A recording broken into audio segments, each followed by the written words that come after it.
မတတော်နဲ့ trauma တော့သူပေးတဲ့ကတိကိုသူတီးခဲ့ပြောနော်ဘာဖြစ်လို့လဲဆိုရင်အစိုးရရွေးကောက်ပွဲတုန်းကသူကတိပေးခဲ့တာပေါ့နော် BTC ကိုအရန်ငွေအဖြစ်ထားရှိမယ်လို့ crypto သားတွေကိုပြောခဲ့တာပေါ့နော်အဲ့တော့လက်ရှိကလည်းသူကကတိတီးနေပြီပေါ့နော်အရန်ငွေဖြစ်လဲထားရှိပြီပေါ့နော်ဘာဖြစ်လို့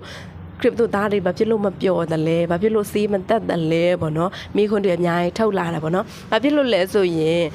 Donald Trump ကလည်းညံကောင်းတယ်ပေါ့နော်။ဘာဖြစ်လို့လဲဆိုရင် BTC ကိုတရားဥပဒေနဲ့မညီညွတ်ပဲတင်စီထားရတဲ့ BTC ကိုသာလင်းသူကအရန်ငွေထားတယ်ပေါ့နော်။ထပ်ပြီးတော့မဝယ်ပေါ့နော်။တရားဥပဒေနဲ့မညီညွတ်တဲ့ဒီသိမ်းရတဲ့ BTC ကိုမှသာလင်းသူကအရန်ငွေအဖြစ်ထားတယ်ပေါ့နော်။ဘာဖြစ်လို့လဲဆိုရင်ဒါကသတင်းကောင်းပဲပေါ့နော်။ဘာဖြစ်လို့လဲဆိုရင်တကယ်၍အရင်ကသမ္မတဂျိုဘိုင်ဒန်တို့ဆိုရင်ကျမတို့ BTC အရန်ငွေကိုတောင်မြင်ခွင့်ရမှာ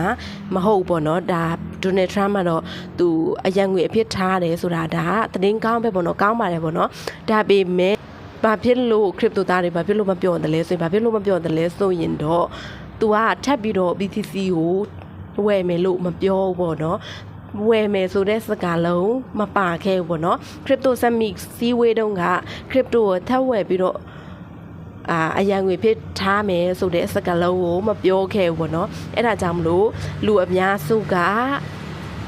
စိတ်ပြတ်ပြီးတော့ရောင်းကြတာပေါ့နော်အဲ့ဒါကြောင့်မလို့တချို့လူတွေကြလည်းအများစုရောင်းတဲ့အချိန်မှာအခွင့်အရေးယူပြီးတော့ဝယ်တဲ့လူတွေရှိတယ်ပေါ့နော်ဒါပေမဲ့ဒါပြောရမယ်ဆိုရင်တော့ဒါသတင်းကောင်းပဲပေါ့နော်ဘာဖြစ်လို့လဲဆိုရင်အစိုးရတွေလည်းတဖြည်းဖြည်းနဲ့လက်ခံလာပြီးဖြစ်တဲ့အတွက်ဒါဘယ်လိုပဲဖြစ်ဖြစ်သတင်းကောင်းပဲပေါ့နော်